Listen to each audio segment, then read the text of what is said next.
नमस्कार मित्रांनो, मी अमोल जाधव. स्वागत आहे तुमचे माझ्या यूट्यूब चॅनलवर.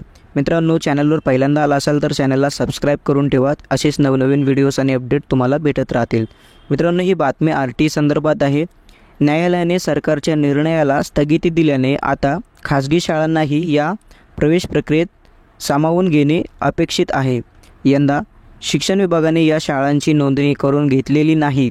सध्या प्रवेश अर्ज भरण्याची प्रक्रिया सुरू आहे.